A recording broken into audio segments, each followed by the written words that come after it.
Hello students, today we will discuss dimensional analysis and its applications. हम लोगों ने अपने प्रीवियस लेक्चर में, जिसको हिंदी में विमीय विश्लेषण भी कहा जाता है, डायमेंशनल एनालिसिस की हेल्प से एक डायमेंशनल इक्वेशन की एक्यूरेसी को चेक किया कि जो डायमेंशनल फॉर्मूला एलएचएस में होता है वही आरएचएस में होना चाहिए। दूसरी एप्लीकेशन, एक न्यूमेरिकल वैल्यू को एक सिस्टम से दूसरे सिस्टम में चेंज करना, ये हमने पढ़ा। तीसरा आज हम पढ़ेंगे एक डेरिवेशन जिसमें हम डायमेंशनल एनालिसिस की हेल्प से एक एक्सप्रेशन निकालते हैं, जबकि एक फिजिकल क्वांटिटी कई फैक्टर्स पे डिपेंड करती है। कई बच्चों का मुझे फीडबैक आ रहा है कि सर आप पूरा बोर्ड ऑक्यूपाई कर देते हैं, तो प्लीज़ टेक इट इजी। मैं स्टेप बाय स्टेप 3 कॉन्सेप्ट इसमें बता रहा हूँ और उस पर बेस्ड आप न्यूमेरिकल्स बहुत ईजिली कर सकते हैं। पहला देखिए, हम लोग प्रिंसिपल ऑफ होमोजेनिटी की हेल्प से हमको एक ये equation, van der Waal equation P plus A upon V square V minus B is equal to RT। Van der Waal एक साइंटिस्ट था जिसने इस आइडियल गैस इक्वेशन, आदर्श गैस समीकरण का रिफाइंड फॉर्म, क्योंकि सारी गैसेस हमारे आसपास आइडियल गैसेस नहीं होती, रियल गैसेस होती हैं, तो उससे जो डेविएशन हुआ, आइडियल बिहेवियर से जो डेविएशन हुआ, उस आधार पे एक इक्वेशन थी। आप इसके जो डिटेल्स है वो काइनेटिक थ्योरी ऑफ गैसेस में पढ़ेंगे। अभी आप कंसंट्रेट करिए इस इक्वेशन पे, जिसको वैन डर वाल का समीकरण या इक्वेशन कहा जाता है। P प्रेशर है, A upon V square V volume है, V minus B is equal to RT। R इसमें यूनिवर्सल गैस कांस्टेंट है जिसकी वैल्यू 8.314 जूल्स पर केल्विन पर मोल होती है। ये फिलहाल ये भी हम बाद में पढ़ेंगे। हमें इस इक्वेशन में A और B का डायमेंशनल फॉर्मूला निकालना है। A और B कांस्टेंट है जिनको हिंदी में नियतांक कहते हैं। तो प्रिंसिपल ऑफ होमोजेनिटी का एक मतलब और भी है कि similar quantities, like quantities are added और सब्ट्रैक्टेड फ्रॉम ईच अदर। एक जैसी भौतिक राशियों को जोड़ा जाता है और घटाया जाता है। अब ये देखिए, ये प्रेशर है, तो प्रेशर में प्रेशर ही जुड़ेगा, प्रेशर के साथ प्रेशर ही जुड़ेगा, तो A upon V square pressure के बराबर होगा। प्रेशर का डायमेंशन फॉर्मूला आप निकाल चुके हैं, फोर्स अपॉन एरिया। फोर्स का mLT माइनस 2, एरिया क्षेत्रफल L स्क्वायर, तो mL minus 1 T minus 1। Volume का L क्यूब होता है, L क्यूब का स्क्वायर L की पावर 6, L की पावर 6 में से 1 गया, m L की पावर 5 T माइनस 2। हमने A का डायमेंशन फॉर्मूला निकाल दिया। दूसरा बहुत सिंपल है, ये वॉल्यूम है तो B भी वॉल्यूम होगा। प्रिंसिपल ऑफ होमोजेनिटी का एक और मतलब है कि एक जैसी जो फिजिकल क्वांटिटीज है उनको ऐड और सब्ट्रैक्ट किया जाता है। ये वॉल्यूम है तो B भी वॉल्यूम होगा, वॉल्यूम में से वॉल्यूम को ही सब्ट्रैक्ट किया जाता है और एक जैसी फिजिकल क्वांटिटीज को ऐड किया जाता है। ये प्रेशर था तो ये भी टर्म प्रेशर ही होनी है, तो B वॉल्यूम है, volume is L cube, volume का डायमेंशन फॉर्मूला हम लोग पढ़ चुके हैं। तो ये प्रिंसिपल ऑफ होमोजेनिटी का एक यूज है। दूसरी एप्लीकेशन हम लोगों ने पढ़ी थी, to convert a numerical value from one system of unit to another. मैं एक एनसीईआरटी का क्वेश्चन आपको दे रहा हूँ, एनसीईआरटी का अच्छा क्वेश्चन है, आप ध्यान से इसको सुनिएगा।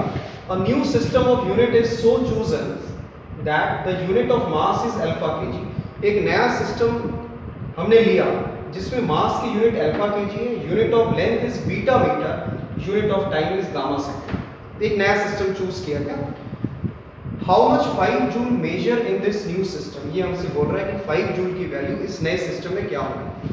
पहले तो आपको पता होना चाहिए 5 एक न्यूमेरिकल वैल्यू है, जूल एनर्जी की यूनिट है एमकेएस सिस्टम में। हमको एमकेएस सिस्टम को चेंज करना है एक नए सिस्टम में। तो जहां हम न्यूमेरिकल वैल्यू को एक सिस्टम से दूसरे में चेंज करते हैं, हम लोगों ने पढ़ा था कि numerical value size of the unit के इनवर्सली रिलेटेड होती थी। n1 u1 is equal to n2 u2। n1 numerical value होती थी in a system of unit u1, n2 होती थी numerical value in a system of unit u2। तो n1 आप देखिए 5 दिया हुआ है, जूल एनर्जी की यूनिट है जिसका dimension formula ml square T minus 2 आपको याद होना चाहिए। mks में mass m1 1 kg, length l1 1 metre, time t1 1 second. जो नया सिस्टम है, नए सिस्टम में हमको न्यूमेरिकल वैल्यू बतानी है। उस नए सिस्टम में मास हमको अल्फा केजी दिया हुआ है, लेंथ हमको बीटा मीटर दी हुई है, टाइम हमको गामा सेकंड दी है। बहुत सिंपल, हमने n1 u1 is equal to n2 u2 से हमको n2 कैलकुलेट करना है, तो n2 will be n1 u1 upon u2। u1 upon u2 मतलब u1 mks सिस्टम है, m2 u2 नया सिस्टम है, तो ये m1 अपॉन m2 की पावर 1, क्योंकि मास की पावर 1 है एनर्जी के डायमेंशन फॉर्मूले में, L1 अपॉन L2 की पावर 2, T1 अपॉन T2 की पावर माइनस 2। बस इसको हमें सॉल्व करना है। m1 1 kg, m2 alpha kg, L1 1 metre mks में और नए सिस्टम में L2 बीटा मीटर, और टाइम mks में 1 सेकंड, नए सिस्टम में हमको गामा सेकंड। टाइम का डायमेंशन -2 है, लेंथ की स्क्वायर है। डायमेंशन फॉर्मूला दोनों तरफ सेम रहेगा। सिंपल सा अलजेब्रा है, हमने इसको सॉल्व किया। kg kg gone 1 upon alpha, metre metre gone 1 upon beta था लेकिन स्क्वायर। अब गामा डिनोमिनेटर में ऊपर आएगा तो गामा -1 और -2 गामा का स्क्वायर, तो नए सिस्टम में ये न्यूमेरिकल वैल्यू हो जाएगी 5 अपॉन अल्फा बीटा स्क्वायर और न्यूमरेटर में गामा का स्क्वायर। ये न्यूमेरिकल वैल्यू होगी नए सिस्टम। ये एनसीईआरटी का क्वेश्चन है, इसको एक बार आप रेफर करिएगा। n1 u1 n2 u2। अब मैं लास्ट एप्लीकेशन जो डायमेंशनल एनालिसिस की है वो है to derive an expression from a given data.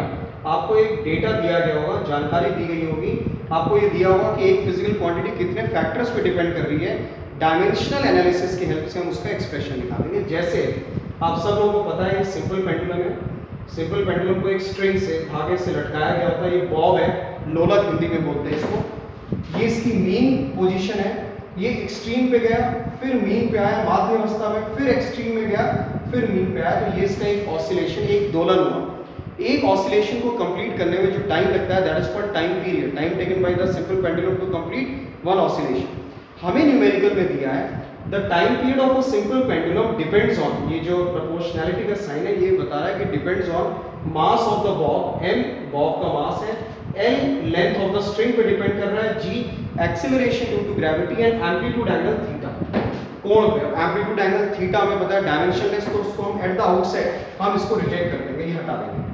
फिर हम प्रोपोर्शनैलिटी का साइन रख के हमने कांस्टेंट रखा, दोनों तरफ हम डायमेंशनल फार्मूला लिखेंगे। उससे पहले m की पावर a, l की पावर b और g की पावर c, ये जो पावर्स होती हैं इनको डायमेंशंस हिंदी में विमायन बोलते हैं। हमने डायमेंशंस लिखे, हमने दोनों तरफ डायमेंशनल फॉर्मूले लिखे। टाइम पीरियड का t, मास नहीं है तो m की पावर 0, यहाँ लेंथ नहीं है तो l की पावर 0। ये हमने इसलिए लिया क्योंकि हमें दोनों तरफ m, l और t की पावर को कंपेयर और इक्वेट करना है। प्रिंसिपल ऑफ होमोजेनिटी से we will compare and equate the dimensions of m, l and t on both sides। m की पावर 0 है, आप देखिए राइट हैंड साइड m की पावर a है, बेस सेम होती है तो पावर्स को हमने इक्वेट किया, a is equal to 0। l की पावर 0 है, राइट हैंड साइड आप देखिए यहाँ l की पावर b है और l की पावर c है, तो बेस l है, पावर ऐड होगी b plus c is equal to 0। Left hand side time की पावर 1 है, राइट हैंड साइड टाइम की power t minus 2 into c है तो minus 2c, c is equal to minus half। c minus half है, इसकी value मैंने second equation में रखी तो b प्लस हाफ आ गया, a 0। ये हमारी डायमेंशंस आ गई a, b और c। इन डायमेंशंस को हमने इक्वेशन 1 में रखा। और जो ये कांस्टेंट k होता है इसकी वैल्यू एक्सपेरिमेंटली फाइंड आउट की जाती है। ये डायमेंशनल एनालिसिस की ड्रॉबैक है, we can not find the value of constant with the help of dimensional analysis. जब हम लिमिटेशंस ऑफ डायमेंशनल एनालिसिस पढ़ेंगे तो इस पॉइंट का जिक्र करेंगे। तो k को हमने 2 पाई ले लिया, मास की पावर 0 m कोई डिपेंड नहीं करता, हट गया, l की पावर हाफ और g की पावर माइनस हाफ, तो g डिनोमिनेटर में आ गया। ये फॉर्मूला आपने t is equal to 2 pi under root l by g, simple pendulum का टाइम पीरियड पहले भी पढ़ा हुआ है, आगे भी आप इसको पढ़ेंगे। इसकी बहुत मैनिफेस्टेशन है। Time period of simple pendulum mass of the Bob पे देखिए डिपेंड नहीं कर रहा। इससे हमको एक कंक्लूजन ये मिला, ये बॉब चाहे 5 किलो का हो चाहे 25 किलो का हो, लेकिन दोनों का टाइम पीरियड सेम रहेगा।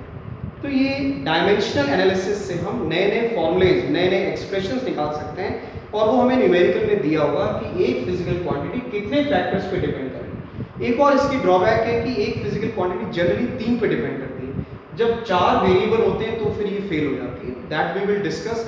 होप आपको principle of homogeneity, numerical value को एक सिस्टम से दूसरे सिस्टम में चेंज करना, और तीसरा जो आज सबसे इंपॉर्टेंट था, डायमेंशनल एनालिसिस की हेल्प से नया एक्सप्रेशन डिराइव करना, जबकि हमको दिया होगा न्यूमेरिकल में कि एक फिजिकल क्वांटिटी कितने फैक्टर्स पे डिपेंड करे। इसको आप एक बार देखिएगा। Thank you students, thanks for being with us, thanks.